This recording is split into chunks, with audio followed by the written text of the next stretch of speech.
মির্জা ফখরুল বললেন আমি শরিয়া আইনে বিশ্বাসী নয়, শরিয়া আইন কোরআন হাদিসের আইন, তাকে তো ইসলামী মুসলমানই বলা যায় না। তিনি বললেন ভারত কোনোদিন আমাদের শত্রু ছিল না, চুল পাকিয়েছেন মির্জা ফখরুল সাহেব, ভারত ক্ষতি করেছে কি লাভ করেছি এইটুকু যদি আপনার দেমাগে এখনো ইন করে না, আপনি কিভাবে বিএনপির মতো একটা জেল চালানের সাহস রাখেন?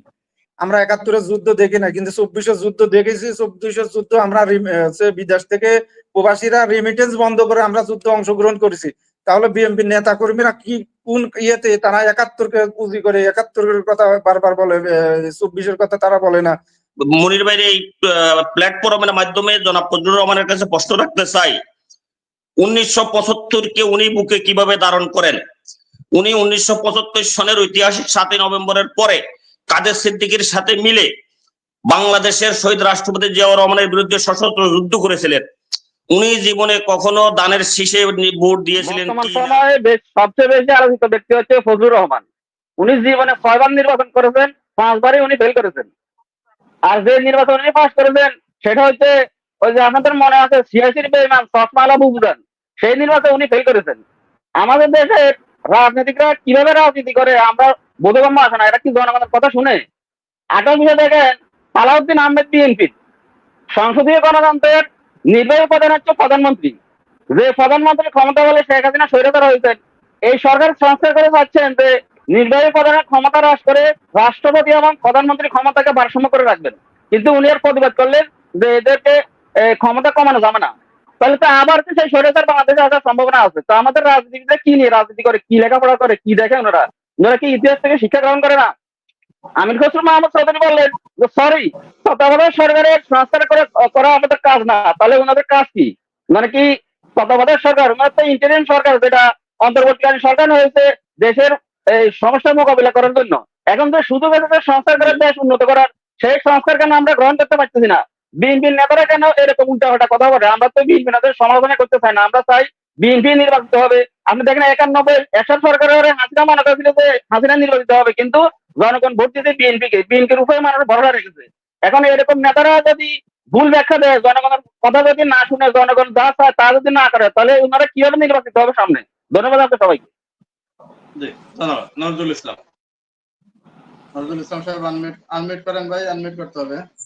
সম্মানিত সঞ্চালক ভাই, অতিথিবৃন্দ, বিশ্বের যে যেখান থেকে দেখছেন শুনছেন, আসসালামু আলাইকুম। ৫ই আগস্টের পূর্বে মির্জা ফখরুল সাহেব হোক বা ফজলুর রহমান সাহেব হোক, আমি ৫ই আগস্টের পূর্বের কথা বলছিলাম। ৫ই আগস্টের পরে উনারা যেভাবে কথাবার্তা বলতেছেন, মাঠে ছাগল যেভাবে ভেবে করে ঠিক অনুরূপ।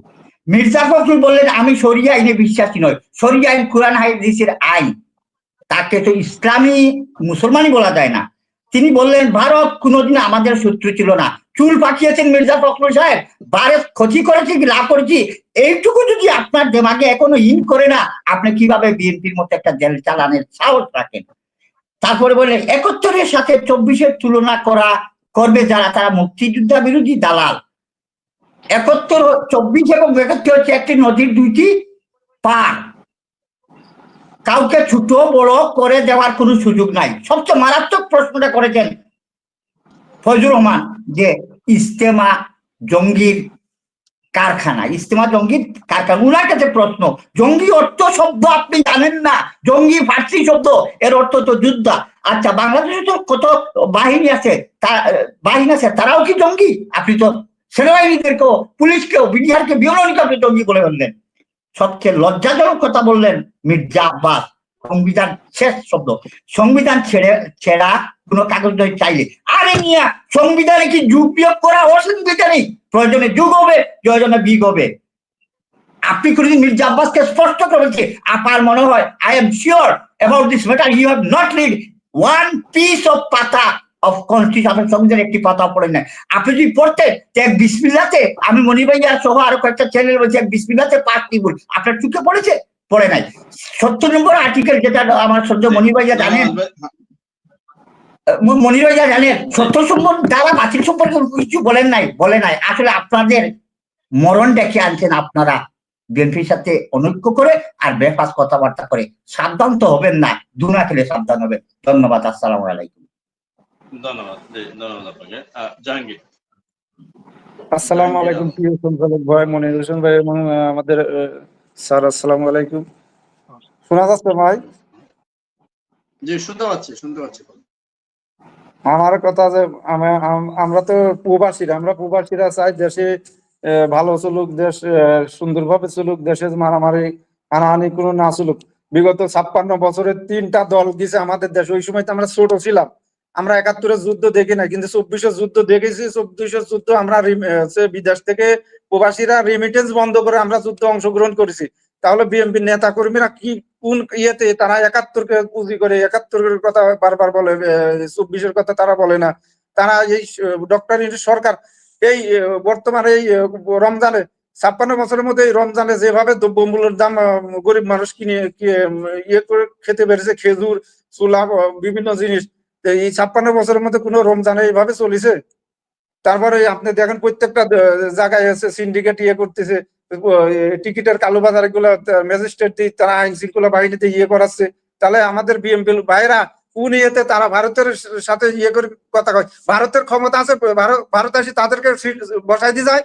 আমাদের সাধারণ জনগণের কাছে যাতে সাধারণ জনগণের ভালোবাসা দিয়ে আমাদের ভোট নিয়ে বিএমপি ক্ষমতা যাতে কি কারণে বিএমপি ইন্ডিয়ায় যায়, ইন্ডিয়ার চোখে চোখে কথা বলে। ফখরুল ইসলাম একটা ভালো একটা নেতা, মির্জা আব্বাস, তারপরে রুমি ফারহানা, অনেক অনেক লোক বিএমপির ভিতরে তারা আছে ভারতের এজেন্ট। এরা দিনের বেলায় করে বিএমপি, রাত্রের বেলায় করে আওয়ামী লীগ বা ভারতের এজেন্ট হয়ে তারা কাজ করে। তারেক রহমানের আসতে দিচ্ছে না, এইসব লোকজন আসতে দিচ্ছে না তারেক রহমানের। আজ এই 24-এর বিপ্লব হওয়ার কারণে কারা সবচাইতে লাভবান বেশি হয়েছে? বিএনপির লাভ বেশি হয়েছে। বিএনপির স্বরাষ্ট্র মন্ত্রীর নাকি লুৎফুজ্জামান বাবর, তার সে তো একজন অস্ত্র 10টা অস্ত্রের মামলা, সে তো ফাঁসির আসামি। তার কোন ইয়েতে জামিন হয়? সে একজন জামিন পাইছে, খালেদা জিয়ার জামিন দেওয়ার পর সে চিকিৎসার জন্য বিদেশে পাঠানো হয়েছে। তারেক জিয়াকে অনেক ইয়েতে জামিন দেওয়া হয়েছে। তারেক জিয়াকে এখন আসতে দিচ্ছে না কিছু বিএনপির নেতা কর্মীদের। এরা ভারতের এজেন্ট, এই ভারতের এজেন্টরা তারেক জীবনে ওই দেশে আসতে দিত না।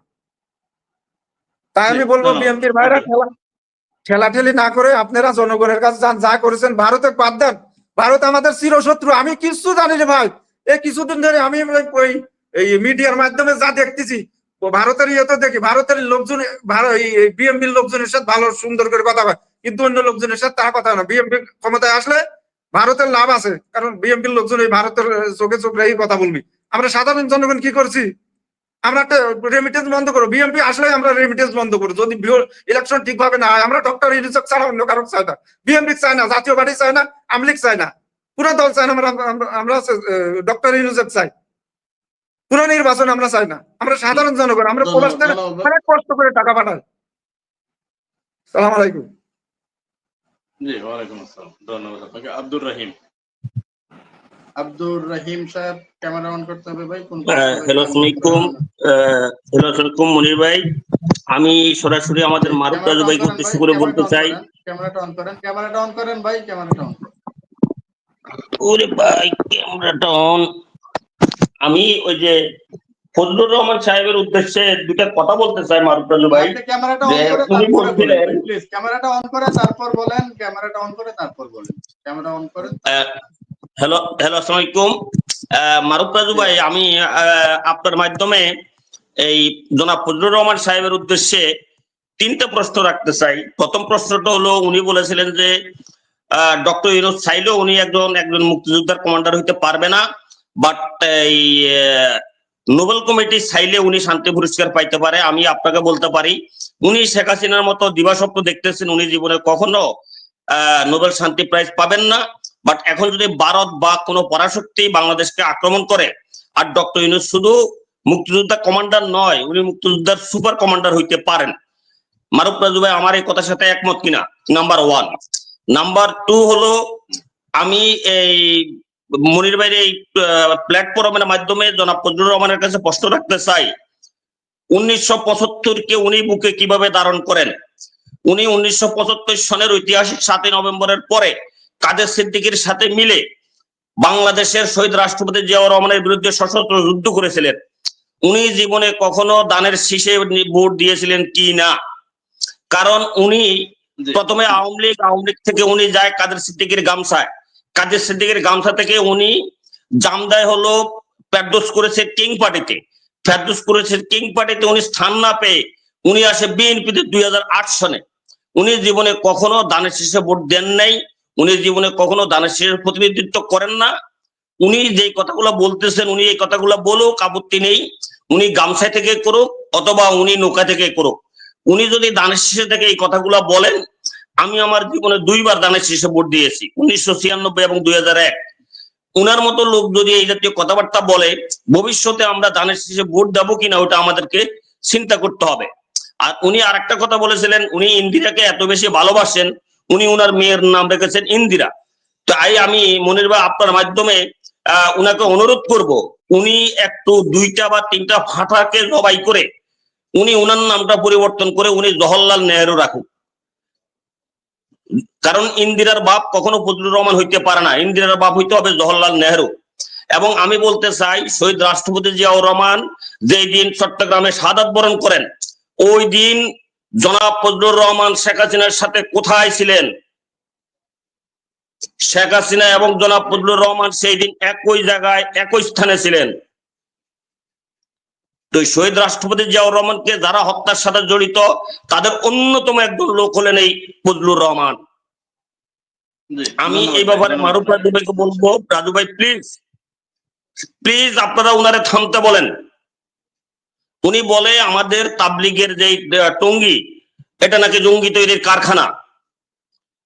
উনি দয়া করে উনি কষ্ট করে উনি আরএসএস এর লোক দেখ, উনি যদি বিএনপি করে বিএনপিতে থেকে কথাগুলা বলে তাহলে কিন্তু আমাদের অন্তর জ্বলে।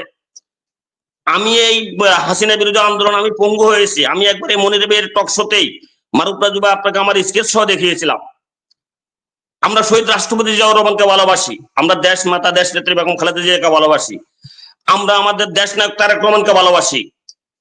কিন্তু ফজলুর রহমান সাহেবের কথাগুলো আমাদের আপামর জনসাধারণকে অত্যন্ত অত্যন্ত দুঃখিত করছে।